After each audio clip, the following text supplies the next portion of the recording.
देखिए केमिकल कुछ रिएक्शंस देखते हैं हम लोग। केमिकल रिएक्शंस, केमिकल रिएक्शंस, ठीक है, ऑफ ऑक्सीजन। देखिए केमिकल रिएक्शंस ऑफ ऑक्सीजन में हम लोग सबसे पहले जो कार्बन है उसका ऑक्सीजन के साथ रिएक्शन देखेंगे। यहाँ पे क्या बनेगा बोलो, कार्बन डाइऑक्साइड बनेगा। सल्फर को ऑक्सीडाइज करेंगे हम, तो यहाँ पे SO2 बन जाता है। SO2 को हम क्या करते हैं, अगेन ऑक्सीडाइज करते हैं in presence of vanadium pentoxide, तो हमें क्या मिल जाता है SO3 plus large amount of energy भी यहाँ निकलता है। तो ऑक्सीजन का काफी सारा रिएक्शन होता है, ठीक है, ऑक्सीडेशन में या कंबशन में। ऑक्सीजन हेल्प्स इन, यहाँ लिखेंगे oxygen helps in combustion. Oxygen किसमें मदद करता है, कंबशन करने में मदद करता है। Phosphorus P4 plus oxygen O2 क्या बनेगा, P2O5 बन सकता है और P4O10 बन सकता है कि नहीं। तो काफी सारा रिएक्शंस होता है। अच्छा, कैल्शियम को आप मान लो, यहाँ पे कैल्शियम को ऑक्सीजन के साथ रिएक्शन कराइए, कैल्शियम ऑक्साइड बनेगा। This is basic in nature. ये नेचर में कैसा होगा, बेसिक होगा। नेचर में कैसा होगा, बेसिक हो जाएगा। उसी तरह से देखिए सोडियम, सोडियम को अगर हम ऑक्सीजन के साथ रिएक्शन कराएंगे तो यहाँ पे Na, यहाँ पे आपका बनेगा Na2O, सोडियम ऑक्साइड, ठीक है। पोटेशियम को कराएंगे अगर ऑक्सीजन के साथ तो यहाँ पे KO2 बनेगा, ध्यान रखिएगा, सही है ना। अगर लिथियम का रिएक्शन कराएंगे, Li का रिएक्शन कराएंगे O2 के साथ तो Li2O बन जाता है, यहाँ पे Li2O बन जाता है, यहाँ पे Na2O2 कर रहा है, ठीक है, दिस इज पेरोक्साइड। तो यहाँ पे देखिए, यहाँ पे पोटेशियम जो है ये सुपर ऑक्साइड फॉर्म करता है, सुपर ऑक्साइड फॉर्म करता है। अगर आप लोग 11th में पढ़े होंगे तो जानते होंगे सुपर ऑक्साइड, ठीक है। और यहाँ पे O2 पे कितना चार्ज होता है, O2 पे माइनस चार्ज होता है, यानी दोनों ऑक्सीजन पे अगर देखा जाए तो -½ और -½ चार्ज आता है, ठीक है। ऑक्सीजन में -1/2 और -1/2। तो पोटेशियम और उसके नीचे वाले जितने भी हैं वो सब सुपर ऑक्साइड बनाता है, लिथियम ऑक्साइड बनाता है, ध्यान रखिएगा। यहाँ पे ऑक्साइड हो गया और ऑक्सीजन पे -2 होता है, और सोडियम जो है वो परऑक्साइड बनाता है, O2 पे -2 होता है, यानी हम कह सकते हैं कि OO, यहाँ पे -1 -1, ये तीनों याद रखिएगा। फिर से यहाँ पे लिख दे रहे हैं, देखिए लिथियम फॉर्म करेगा ऑक्साइड, ठीक है, स्मॉल साइज का है। उसके बाद सोडियम फॉर्म करेगा परऑक्साइड। सोडियम के बाद पोटेशियम, रुबिडियम और सीजियम, इन सबको ऑक्सीडाइज करोगे तो यहाँ पे सुपर ऑक्साइड बनेगा, इन सब में देख लीजिए ऑक्साइड का होता है O-2, परऑक्साइड का होता है O2 -2 और सुपर ऑक्साइड का होता है आपका O2 -1। यहाँ पे सुपर ऑक्साइड का आ गया O2 -1, ठीक है। तो ये चीज याद रखिएगा, इंपॉर्टेंट, बहुत इंपॉर्टेंट है, नोट करो। अच्छा एक मिनट और थोड़ा सा आप देख लो, जब ऑक्साइड की बात हुई है तो थोड़ा सा आप देख लीजिए। देखिए metallic oxides are basic in nature. कैसा नेचर का हो जाएगा, बोलिए, बेसिक नेचर का होता है। जैसे आप मान लो यहाँ पे अगर हम लिथियम ऑक्साइड को अगर हम वाटर में डिसॉल्व करेंगे तो लिथियम हाइड्रोक्साइड बनेगा। मान लीजिए कि हमने Na2O2 को अगर पानी में डिसॉल्व करेंगे तो हमें यहाँ पे मिल जाएगा सोडियम हाइड्रोक्साइड, वो आपका बेस होगा। तो जो आपका वाटर सॉल्युबल बेस होता है, ध्यान से समझिएगा, water soluble base are called क्या बोलेंगे इसको, एल्केली बोलते हैं। जैसे example sodium hydroxide, potassium hydroxide etcetera, ये सब आपका एल्कली होता है, मतलब वाटर में सॉल्युबल बेस होता है आपका। बात समझ आ रही है। तो ये सब चीज ध्यान रखिएगा कि वाटर में सॉल्युबल बेस मतलब जो आपका मेटल का ऑक्साइड होगा they are basic in nature, और जो नॉन मेटल का ऑक्साइड होगा वो आपका एसिडिक इन नेचर होता है। तो यहाँ पे लिखेंगे मेटल के बाद नॉन मेटालिक ऑक्साइड्स आर क्या बोलो, एसिडिक इन नेचर। ये आपका नेचर में कैसा होगा, एसिडिक होगा। जैसे नॉन मेटल में कौन सा आएगा, कार्बन ऑक्सीडाइज करो तो CO2 एसिडिक होगा। क्यों एसिडिक होगा, पानी में डिसॉल्व करिए H2CO3 बना लेगा। चलिए उसके बाद NO2, ठीक है, नाइट्रोजन NO2, मान लो NO2 है, नॉन मेटल का ऑक्साइड एसिडिक है, पानी में डिसॉल्व करो क्या बनेगा, HNO3, है ना। इसी तरह से जो नॉन मेटलिक ऑक्साइड्स होते हैं वो सब आपके एसिडिक नेचर के होते हैं, पानी में डिसॉल्व करेंगे वो एसिड देगा, ध्यान रखिएगा। बात समझ में आ रही है सबको, नोट कर लो।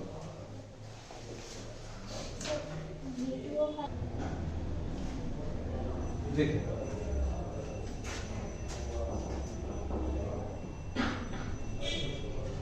ऑक्साइड्स ऑफ सम एलिमेंट, आप मेटल नॉन मेटल लिखे हो ना, ठीक है, with their properties.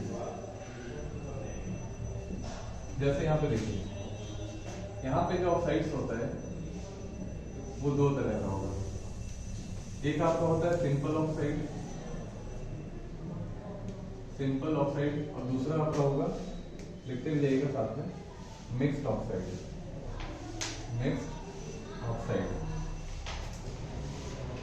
Simple oxide जैसे कोई भी मेटल आपका सिंपली ऑक्साइड बना रहा है, जैसे मान लो Mg ऑक्सीडाइज कर रहा है, तो Mg का ऑक्सीडेशन हो रहा है, MgO का फॉर्मेशन हो रहा है, ठीक है। तो यहाँ पे क्या होगा, यहाँ पे सिंपल जो ऑक्सीजन है और मैग्नीशियम है ये अपने नॉर्मल ऑक्सीडेशन स्टेट में रहेगा, MgO, ठीक है, MgO बनाएगा। एल्यूमिनियम अगर ऑक्सीडाइज होगा तो एल्यूमिनियम के सरफेस पे एल्यूमिनियम ऑक्साइड का एक लेयर होगा। उसी तरह से कैल्शियम और ऑक्सीजन आपस में रिएक्ट करके यहाँ पे CaO बनाएगा। तो ये सब आपका सिंपल ऑक्साइड्स है, जो भी एलिमेंट है वो अपने सिंपल ऑक्सीडेशन स्टेट में एग्जिस्ट कर रहा है ना। दूसरा देखिए, दूसरा मान लो यहाँ पे आपने मैग्नीशियम के अलावा कोई और एलिमेंट ले लिया, कार्बन ले लिया, ऑक्सीडाइज करो यहाँ पे, तो यहाँ पे क्या बनेगा, CO2 बनेगा। नाइट्रोजन, ठीक है, NO को ऑक्सीडाइज करेंगे, यहाँ पे हमें मिलेगा NO2। तो देखिए ये जितने भी मेटलिक ऑक्साइड्स होते हैं ये सब, ठीक है, यहाँ स्टार कर लीजिएगा। जो भी मेटलिक ऑक्साइड्स होते हैं they are basic in nature. ये कैसे नेचर के होंगे, बेसिक इन नेचर, ठीक है। मेटलिक ऑक्साइड्स आपका बेसिक नेचर का होता है, और जो नॉन मेटलिक ऑक्साइड्स है, यानी कि यहाँ पे देखिए CO2 and NO2 are acidic in nature. ये नेचर में कैसा होगा, एसिडिक हो जाता है, ठीक है, बिकॉज दे फॉर्म एसिड, ठीक है, बिकॉज दे फॉर्म एसिड। जैसे यहाँ पे sulphur dioxide plus oxide oxygen के साथ कंबाइन करो, यहाँ पे सल्फर ट्राइऑक्साइड बनेगा। अब यहाँ पे देखिए ये जो सल्फर ट्राइऑक्साइड है इसे आप पानी में भी डिसॉल्व कर सकते हो, वाटर में। जब डिसॉल्व करिएगा तो हमें यहाँ पे H2SO4 मिल जाएगा, विच इज एसिड, ये हमारा एसिड। तो इस चीज को याद रखिएगा। अगर मिक्स्ड की बात करें तो मिक्स्ड में जो एलिमेंट्स होता है उसका ऑक्सीडेशन स्टेट नॉर्मल नहीं होता है, उसका फ्रैक्शनल ऑक्सीडेशन स्टेट होता है। जैसे Pb3O4, ठीक है, या Fe3O4। देख लीजिए ऑक्सीजन पे -2 ऑक्सीडेशन स्टेट होगा तो 4 to the 8 और 3 8/3 मतलब फ्रैक्शन आ गया। तो ये Fe और ये लेड में ऑक्सीडेशन स्टेट अगर हम चेक करेंगे तो नॉर्मल ऑक्सीडेशन स्टेट नहीं रहेगा, कहीं ना कहीं वो फ्रैक्शनल टाइप का होगा। तो वैसे ऑक्साइड को हम क्या बोलेंगे, मिक्स्ड ऑक्साइड कहेंगे, ठीक है। तो मिक्स्ड ऑक्साइड में ये हम दोनों ऑक्साइड को हम अभी देख रहे हैं, ठीक है। तो देखिए बेसिकली ये जो आपका सिंपल ऑक्साइड है इसमें मेटेलिक ऑक्साइड भी है और नॉन मेटेलिक ऑक्साइड भी है। तो नॉन मेटेलिक ऑक्साइड कैसा होगा, एसिडिक नेचर का होगा, और मेटेलिक ऑक्साइड कैसा होगा, बेसिक नेचर का होगा। बात समझ में आ रही है ना। उसके बाद कुछ और भी आपका मेटेलिक ऑक्साइड होता है। देखिए बेसिकली हम जानते हैं, नोट में याद रखिएगा, नोट में basically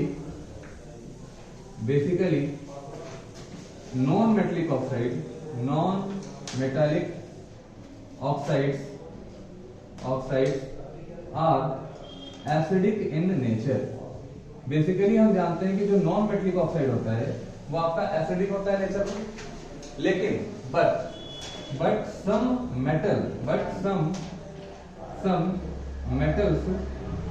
metals of higher oxidation state is higher oxidation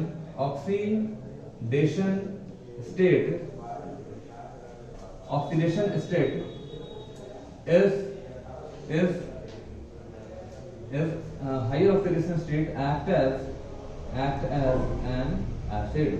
मतलब कुछ ऐसे भी एलिमेंट्स हैं जिनका हायर ऑक्सीडेशन स्टेट जो होता है वो क्या होता है, एसिडिक नेचर का होता है। जैसे आपका Mn2O7 एग्जांपल, Mn2O7 Cr2O3, ठीक है, क्रोमिक ऑक्साइड, यहाँ पे सॉरी CrO3 कर लेना, CrO3।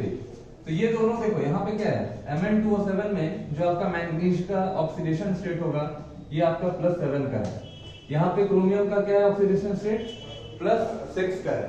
तो ये दोनों अपने मैक्सिमम ऑक्सीडेशन स्टेट पे है ना। मैंगनीज का कितना है, +7 है, तो ये +7 इसका मैक्सिमम ऑक्सीडेशन स्टेट है। क्रोमियम का +6 है, तो +6 इसका मैक्सिमम ऑक्सीडेशन स्टेट है। तो यहाँ पे जो डी ब्लॉक एलिमेंट्स हैं उन कुछ एलिमेंट्स ऐसे होते हैं जिनका maximum oxidation state acidic behaviour show करेगा। बात समझ आ रही है? तो याद रखना, कभी भी अगर ऐसा कोई कहे कि क्या नॉन मेटलिक ऑक्साइड ही सिर्फ एसिडिक होता है, तो आप बोलिएगा कहीं कहीं ऐसा केस होता है जहां पे मेटलिक ऑक्साइड भी एसिडिक बिहेवियर शो करता है अगर उसका ऑक्सीडेशन स्टेट आपका हायर होगा। बात समझ आ रही है? नोट करिए।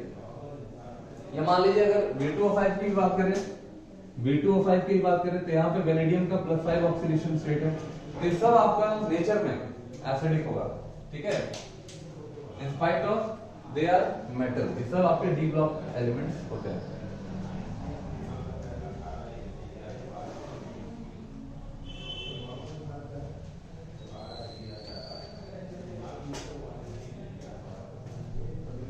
Some important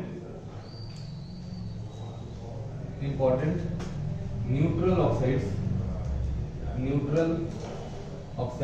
are, कुछ इंपॉर्टेंट आपके न्यूट्रल ऑक्साइड्स होंगे यहाँ पे। जैसे सबसे पहले N2O, ये आपका न्यूट्रल ऑक्साइड है, लाफिंग गैस बोलते हैं इसको, NO और CO। ये तीनों आपका जो है ना, इसको क्या बोलेंगे, इसको हम लोग क्या बोलेंगे, दे आर न्यूट्रल ऑक्साइड्स। इससे क्वेश्चन काफी पूछा जाता है, इसे आपको याद रखना होगा, ठीक है ना, इसे आप याद रखिएगा, बहुत बार क्वेश्चन पूछा गया है। N2O लाफिंग गैस, एनेस्थीसिया वगैरह में भी इसको यूज किया जाता है।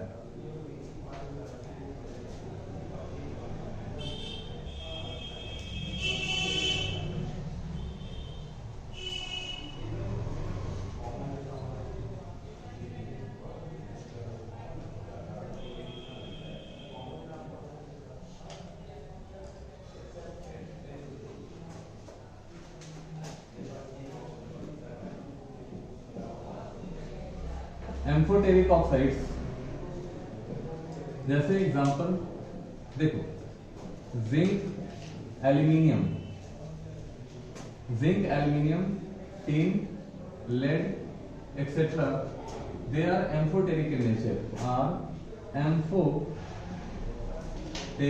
नेचर, ठीक है, क्योंकि इनके oxides, their oxides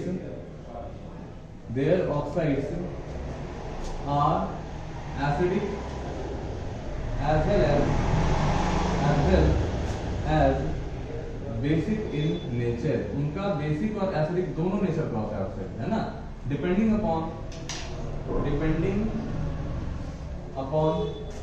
upon reaction, on the reaction, ठीक है।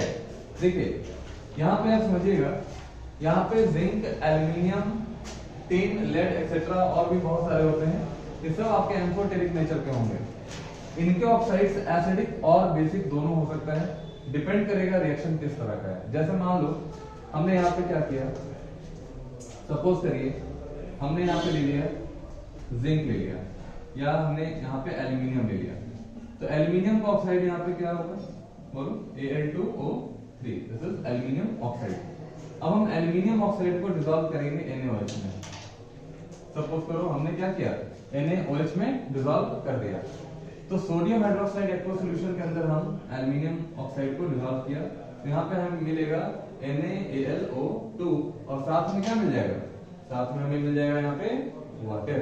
इसको बोला जाएगा सोडियम मेटा एल्यूमिनेट, याद रखिएगा। और ये आपका कैसा होगा, नेचर का सॉल्ट नेचर का होगा, ठीक है।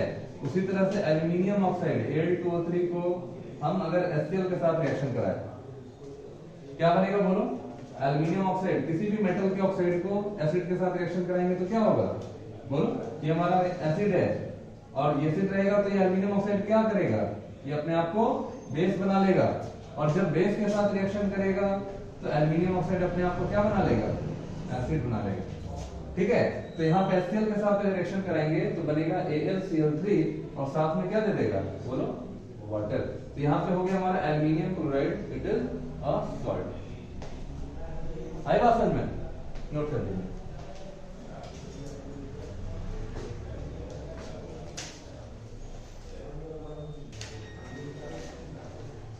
लिख लीजिए ओजोन,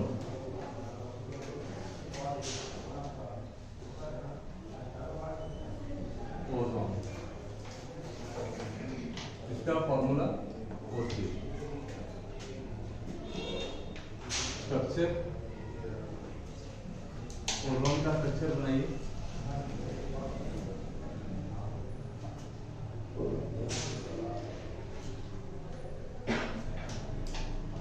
ये आपका ओजोन होगा, इसका एक रेजोनेटिंग स्ट्रक्चर बनेगा,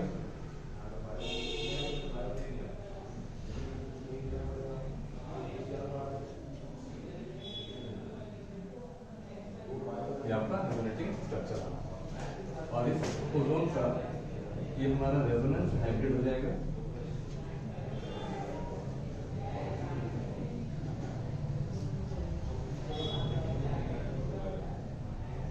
ये हो गया resonance hybrid, this is the resonance hybrid. ये हो गया हमारा रेजोनेटिंग स्ट्रक्चर 1 और ये हो गया हमारा रेजोनेटिंग स्ट्रक्चर 2, ठीक है। चलिए ओजोन का प्रिपरेशन देखेंगे।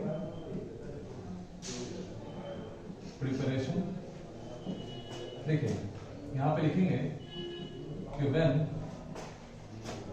Dry oxygen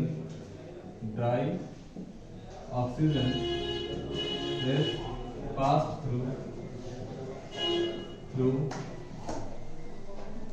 through silent electrical discharge tube, then ozonoid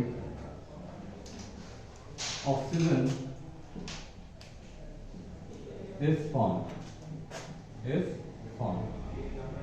देखिए जब हम क्या करते हैं, ऑक्सीजन को पास करते हैं, स्ट्रीम ऑफ ऑक्सीजन को हम पास करते हैं, ध्यान रखिएगा, स्ट्रीम ऑफ ऑक्सीजन, ड्राई यहां लिख लीजिएगा, स्ट्रीम ऑफ ऑक्सीजन, ठीक है। हाई प्रेशर में हम जब पास करेंगे, यहाँ कहां से पास करेंगे, तो साइलेंट इलेक्ट्रिकल डिस्चार्ज ट्यूब होना चाहिए, साइलेंट इलेक्ट्रिकल डिस्चार्ज ट्यूब, ठीक है, डिस्चार्ज ट्यूब, इससे हमें पास करना है।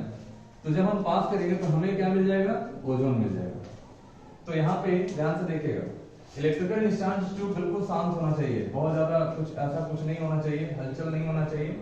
इलेक्ट्रिकल डिस्चार्ज ट्यूब का मतलब है कि हम एनर्जी दे रहे हैं, ठीक है। और ये रिएक्शन तुम्हारा एंडोथर्मिक रिएक्शन होगा, मतलब यहाँ पे हीट अप्रोक्सीमेटली 148 किलो जूल पर मोल हीट की भी रिक्वायरमेंट होगी, ध्यान रखिएगा। यहाँ पे आपका हम लिख दे रहे हैं, ठीक है, यहाँ पे जो एनर्जी होगा वो पॉजिटिव में होगा, यानी कि यहाँ पे हीट जो है वो रिक्वायर्ड है, मतलब फॉर्मेशन ऑफ, ध्यान से देखिएगा, formation of ozone is endothermic. कैसा है बोलो, ये आपका एंडोथर्मिक होता है, मतलब जब तक आप हीट नहीं देंगे या इलेक्ट्रिकल डिस्चार्ज ट्यूब में आप, जैसे इलेक्ट्रिकल डिस्चार्ज ट्यूब क्या करता है, ये एक्चुअली जो एनर्जी है वो सप्लाई करता है, ठीक है, तो एनर्जी देने से हमारा ऑक्सीजन जो है, बहुत सारे ऑक्सीजन मॉलिक्यूल आपस में जोड़ कर ओजोन मॉलिक्यूल का फॉर्मेशन करेगा। यहाँ पे 3 कर लीजिए, यहाँ पे 2 कर लीजिए। ठीक है, तो formation of ozone is endothermic, heat की जरूरत पड़ती है। दूसरा देखिए, electrical discharge tube, electrical discharge tube must be silent, ठीक है, silent due to prevention of या प्रिवेंशन फ्रॉम डिकम्पोजिशन, मतलब हमें ओजोन को डिकम्पोज करने से बचाने के लिए हम इलेक्ट्रिकल डिस्चार्ज को साइलेंट लेते हैं। ओजोन अगर मान लो, अगर इसको थोड़ा सा भी एनर्जी मिल गया या एनवायरनमेंट का कंडीशन कुछ ऐसा मिल गया, ये इजीली ऑक्सीडाइज हो जाएगा, मतलब ऑक्सीजन में कन्वर्ट कर देगा बाय रिलीज ऑफ ऑक्सीजन। ठीक है, तो हाईली ये अनस्टेबल भी होता है, ध्यान रखिएगा। अगर ऐसा एनवायरनमेंट मिल गया, थोड़ा सा एनर्जी मिल गया इसको, तो ये क्या करेगा, फिर से ऑक्सीजन में बदल जाएगा। ठीक है, इसीलिए हम ओजोन के लिए क्या करते हैं, साइलेंट इलेक्ट्रिकल डिस्चार्ज ट्यूब देते हैं, जिससे कि हमारा ओजोन में ही ये रहे। ठीक है, इसको याद रखिएगा। फॉर्मेशन ऑफ ओजोन कैसा है, तो एंडोथर्मिक प्रोसेस होता है। ओजोन आपका हाईली अनस्टेबल मॉलिक्यूल है, और ये अगर मान लीजिए थोड़ा देर अगर और रह गए ओपन एनवायरनमेंट में, थोड़ा सा एनर्जी मिल जाएगा ये ऑक्सीजन में, और नेसेंट ऑक्सीजन यहाँ पे दे देगा। देखिए हो गया।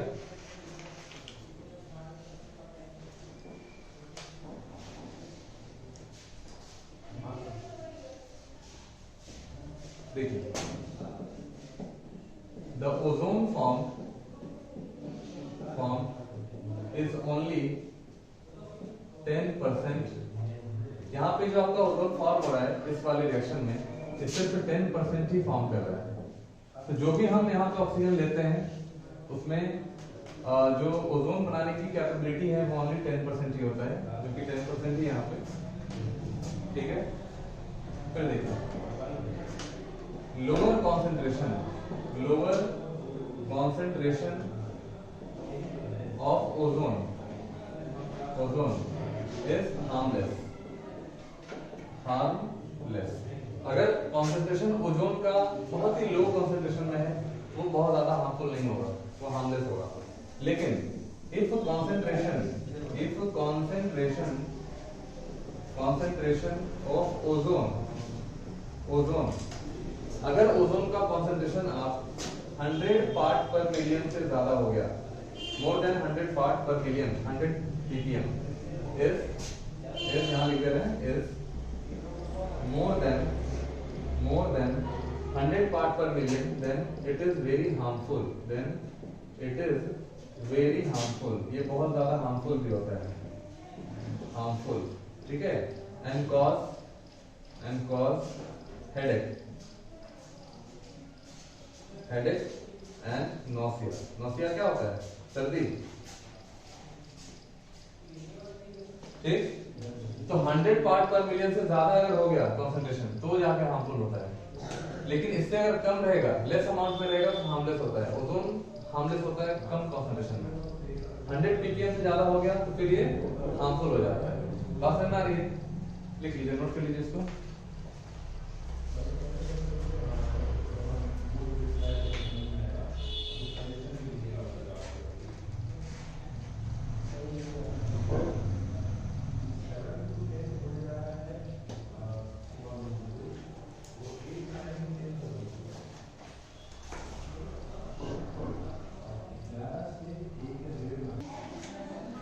Sucrose is invert sugar. देखिए,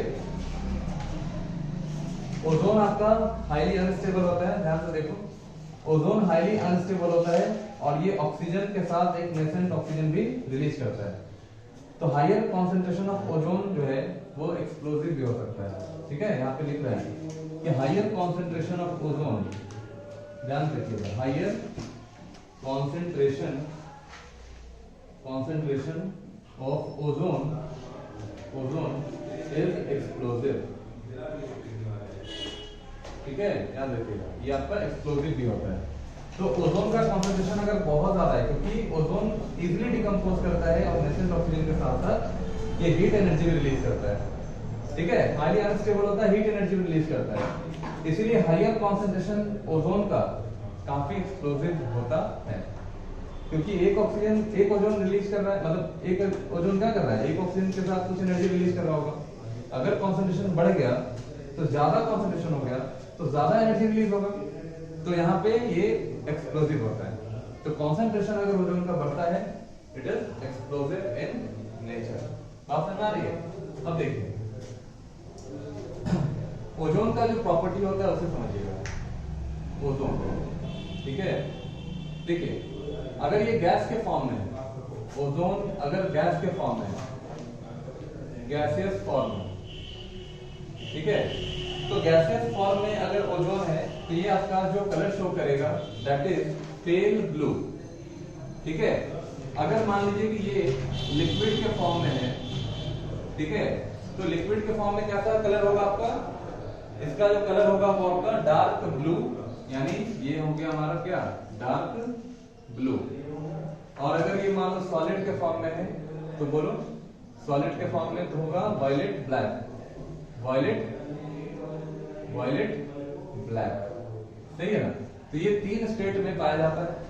अगर गैसेस फॉर्म में है तो ये आपका पेल ब्लू कलर का ओजोन होगा, लिक्विड के फॉर्म में है तो फिर क्या होगा, डार्क ब्लू, ठीक है, डार्क ब्लू, और सॉलिड के फॉर्म में होगा तो वायलेट ब्लैक, ठीक है। तो ये चीज याद रखिएगा, ये अलग अलग स्टेट में अलग अलग कलर शो करता है।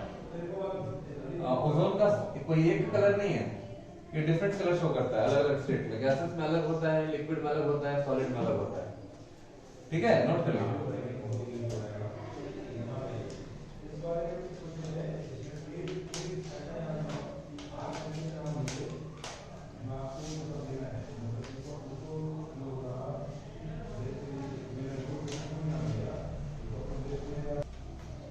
देखिए हम लोग जान रहे हैं कि ozone is thermodynamically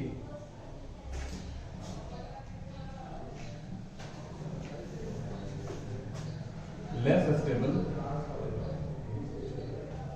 it liberate oxygen gas along with nascent oxygen।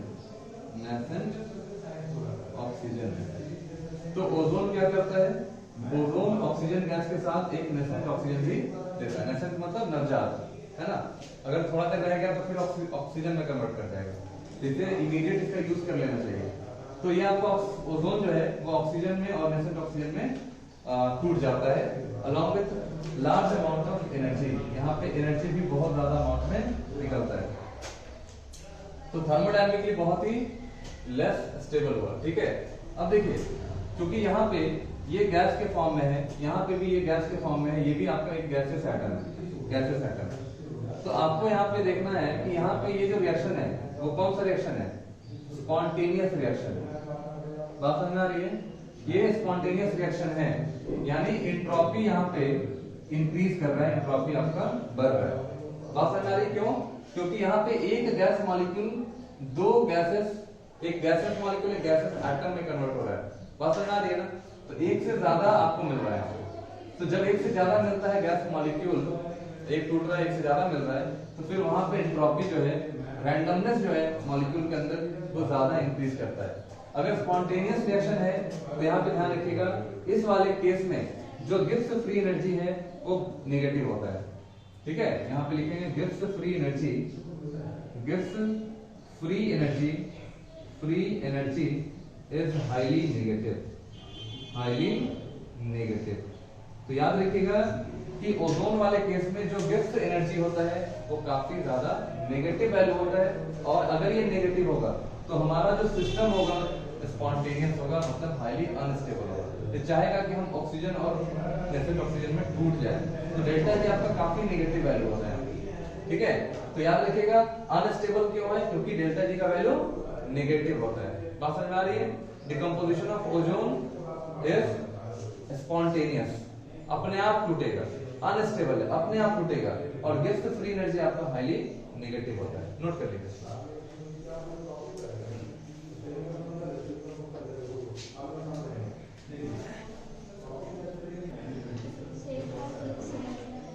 नहीं समझ में आया? थर्मोडायनामिक्स का पार्ट है ये। देखो गिब्स एनर्जी किसी भी चीज का जो क्या कर सकते हैं स्पॉन्टेनिटी होता है वो डिसाइड करता है। कोई भी रिएक्शन होगा नहीं होगा वो डिसाइड करेगा गिब्स फ्री एनर्जी। हमारा रिएक्शन होगा कि नहीं होगा, ठीक है। अगर कोई चीज स्पॉन्टेनियस है मतलब वो अपने आप हो रहा है, ठीक है। सोडियम क्लोराइड को पानी में डालेंगे अपने आप वो घुल जाएगा। बहुत सारा सब्सटेंस होता है जो पानी में अपने आप घुल जाता है, ठीक है। इनो पानी में घुल जाता है अपने आप, वो स्पॉन्टेनियस प्रोसेस है। इनो क्या है मतलब हाँ इनो भी ले सकते हैं, है ना। डिस्प्रिन पानी में डालो अपने आप क्या हो जाता है घुलने लगता है, स्पॉन्टेनियस, आपको कुछ करने की जरूरत नहीं है। माउंटेन से अगर मान लो कोई बॉल को आप गिराओ नीचे, क्या होगा वो अपने आप नीचे आएगा, स्पॉन्टेनियस प्रोसेस है। तो कोई भी अगर रिएक्शन स्पॉन्टेनियस है उसको मेजर करता है कौन, गिब्स फ्री एनर्जी। अब इसको डिटेल अगर आपको जानना है तो फिर थर्मोडायनामिक्स में अपने एग्जाम के बाद समझिएगा, ठीक है। तो गिब्स फ्री एनर्जी जो होता है ये अल्टीमेट क्राइटेरिया है किसी भी चीज के स्पॉन्टेनिटी को मेजर करने के लिए, अल्टीमेट क्राइटेरिया है। इसके पहले और भी चीजें हैं, जैसे आपका एक्सोथर्मिक प्रोसेस है। अगर कोई प्रोसेस एक्सोथर्मिक है तो वो आपका क्या हो जाएगा, स्पॉन्टेनियस होगा, ठीक है। लेकिन कुछ ऐसा भी प्रोसेस मिल रहा था जो आपका एंडोथर्मिक होते हुए वो आपका स्पॉन्टेनियस था। तो डेल्टा एच जो आपका एंथैल्पी चेंज है that is not the ultimate criteria. उसके बाद आपका डेल्टा एस आ गया, मतलब ये एंट्रोपी चेंज। एंट्रोपी चेंज भी ये बताएगा कि सिस्टम स्पॉन्टेनियस है कि नहीं। तो एंट्रोपी चेंज अगर पॉजिटिव है तो हम कहेंगे सिस्टम हमारा स्पॉन्टेनियस है, रैंडम है। कहीं कहीं ऐसा भी देखा गया कि डेल्टा एस नेगेटिव हो रहा था फिर भी सिस्टम क्या था हमारा, स्पॉन्टेनियस था। तो delta S again is not the ultimate criteria for finding the spontaneity of the reaction. तो बाद में इन दोनों को मिलाकर एक रिलेशन दिया गया और वो रिलेशन क्या था, डेल्टा जी बराबर delta H minus T delta S. Delta S is the energy of the system या एंथैल्पी ऑफ द सिस्टम, और टी डेल्टा एस इज क्या, टी हो गया टेम्परेचर, डेल्टा एस हो गया एंट्रोपी। तो डेल्टा एच और डेल्टा एस इन दोनों के बेस पे हम डेल्टा जी को फाइंड करते हैं। बात समझ आ रही है? तो डेल्टा जी यहाँ पे अगर नेगेटिव हो गया आप समझिएगा सिस्टम हमारा क्या है, स्पॉन्टेनियस है। और डेल्टा जी नेगेटिव होने के लिए क्या क्या होना क्राइटेरिया है, डेल्टा एच आपका नेगेटिव हो जाए। अगर डेल्टा एच नेगेटिव हो जाए, डेल्टा एस अगर आपका पॉजिटिव हो जाए, डेल्टा एस अगर आपका पॉजिटिव है जो कि इस रिएक्शन में दिख रहा है, तुमको दिख रहा है ना, डेल्टा एस क्या दिख रहा है आपको, पॉजिटिव दिख रहा है। तो डेल्टा एस तो प्लस में ही रहेगा, ये माइनस रहेगा। ये प्लस है तो ये माइनस ही अल्टीमेट रहेगा, ठीक है। डेल्टा एच भी नेगेटिव है क्योंकि एक्सोथर्मिक रिएक्शन है, डेल्टा एच भी नेगेटिव है। तो ये बताओ नेगेटिव होगा कि नहीं होगा, दोनों नेगेटिव तो ये नेगेटिव होगा ना। तो अगर ये नेगेटिव है इसका मतलब हमारा कंडीशन सेटिस्फाई कर रहा है और सिस्टम हमारा स्पॉन्टेनियस है, हाईली अनस्टेबल होता है। बात समझ में आ रही है? तो ये चीज ध्यान रखिएगा, डेल्टा एच आपका गिब्स फ्री एनर्जी बोलता है। गिब्स हेल्महोल्ट्ज नाम के साइंटिस्ट जो थे उन्होंने एक कॉन्सेप्ट दिया था, किसी भी सिस्टम के स्पॉन्टेनिटी को मेजर करने का ये क्राइटेरिया हुआ। बात समझ में आ रही है? बाकी रेफर टू थर्मोडायनामिक्स, है ना, वहां पे सारा चीज सिखाया गया है, बहुत बढ़िया। चलिए नेक्स्ट में लिखिए, नेक्स्ट में लिखो ओजोन इज थर्मोडायनामिकली अनस्टेबल। लिखिए ozone is thermodynamically unstable. Ozone is thermodynamically unstable. Thermodynamically unstable. It release nascent oxygen. It release यहाँ nascent oxygen. ये nascent oxygen को रिलीज करेगा। It release nascent oxygen. Hence लिखना hence ozone is oxidizing in nature. Oxidizing, एक minute रुको, ozone act as कर लेना, ozone act as oxidizing agent. Ozone काम करेगा किस चीज का, ऑक्सीडाइजिंग एजेंट का। क्यों, ये नेसेंट ऑक्सीजन प्रोवाइड कर रहा है। जैसे लेड सल्फाइड को ओजोन क्या कर देगा बोलो, यहाँ पे लेड सल्फेट में कन्वर्ट कर देगा, PbSO4 में कन्वर्ट कर देगा along with liberation of O2। याद ध्यान रखिएगा यहाँ पे लेड के ऊपर कौन सा चार्ज है बोलो, +2 चार्ज है, सल्फर के ऊपर -2, तो यहाँ सल्फर के ऊपर कितना हो गया, +6, तो -2 से कहाँ चला गया बोलो, +6 पे। ऑक्सीडेशन या रिडक्शन, ऑक्सीडेशन। तो अगर इसमें ऑक्सीडेशन हुआ है तो इसमें क्या होगा, रिडक्शन। ठीक है, तो यहाँ पे रिडक्शन का मतलब है रिमूवल ऑफ ऑक्सीजन। एक ऑक्सीजन एटम यहाँ से बाहर निकल के ऑक्सीजन गैस आपको दे रहा है, समझ रहे हो बात को। यहाँ पे ऑक्सीजन जो है O3 ये कन्वर्ट कर गया O2 में, तो इसमें तो रिडक्शन हुआ, loss of oxygen is called reduction. और यहाँ पे क्या हुआ, ऑक्सीडेशन, यहाँ पे क्या हुआ, रिडक्शन। बात समझ आ रही है, यहाँ पे रिडक्शन, यहाँ पे ऑक्सीडेशन। तो ओजोन का यही काम है। दूसरा देखिए, अगर आयोडाइड आयन है, इसको क्या करेगा, आयोडाइड के सॉल्यूशन में ओजोन इस आयोडाइड को आयोडीन में कन्वर्ट कर देगा, I2 में कन्वर्ट कर देगा। ठीक है, साथ में यहाँ पे आपको मिल जाएगा, साथ में यहाँ पे मिल जाएगा आपको सॉरी ऑक्सीजन, और यहाँ पे क्या दे देगा, OH-। ध्यान रखिएगा, मतलब आयोडीन कन्वर्ट हो गया, आयोडीन कन्वर्ट होगा I2 में, यानी I- से 0 हो गया, मतलब यहाँ पे क्या हो गया, ऑक्सीडेशन हो गया।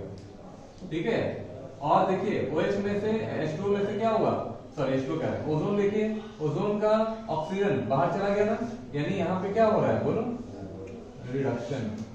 तो जिसमें रिडक्शन होता है वो काम करता है ऑक्सीडाइजिंग एजेंट का, और जिसमें ऑक्सीडेशन होता है वो काम करता है रिड्यूसिंग एजेंट का। तो हम ओजोन के लिए ले रहे हैं, ओजोन यहाँ पे रिड्यूस हो रहा है, मतलब ऑक्सीडाइजिंग एजेंट का काम कर रहा है, सामने वाले को ऑक्सीडाइज कर रहा है। ठीक है, ऑक्सीडाइजिंग एजेंट नोट कर लीजिए, ऑक्सीडाइजिंग एजेंट नोट करिए। ये हो गया इधर पूरा।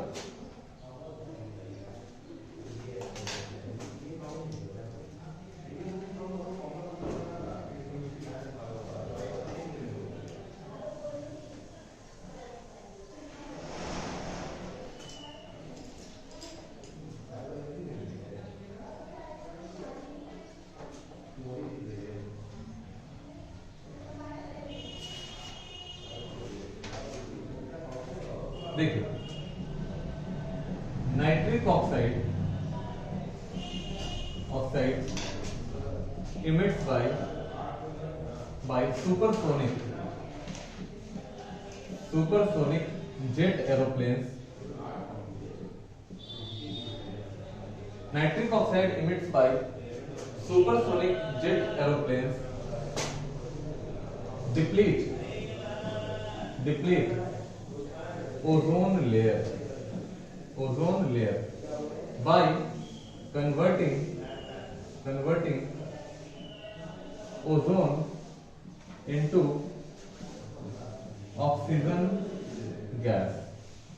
मतलब जो सुपरसोनिक जेट एरोप्लेन्स होते हैं अपर एटमॉस्फेयर में, वहां क्या करता है, देखिए नाइट्रिक ऑक्साइड, चूंकि वहां पे जो एरोप्लेन्स होते हैं, जेट एरोप्लेन्स होते हैं, जनरली सुपरसोनिक जेट एरोप्लेन्स होते हैं, वो क्या करता है, वो नाइट्रिक ऑक्साइड इमिट करता है, देखो NO इमिट करता है।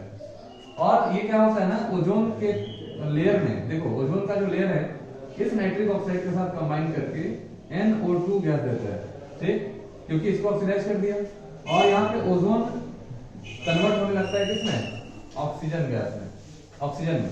तो ओजोन का जो प्रॉपर्टी है अल्ट्रावायलेट लाइट या रेडिएशन को जो आपको प्रिवेंट करता है, वो प्रॉपर्टी धीरे धीरे लॉस करने लगता है। क्लियर है? तो सुपरसोनिक जेट एरोप्लेन जो है, ये NO जो है नाइट्रिक ऑक्साइड है, ये इमिट करता है, और वो बहुत ही ज्यादा हार्मफुल होता है ओजोन लेयर के लिए। बात समझ आ रही है? यहाँ पे लिखेंगे ओजोन लेयर, ठीक है। ये हो गया हमारा नाइट्रिक ऑक्साइड, ठीक है, नाइट्रिक ऑक्साइड याद रखिएगा, नोट करिए।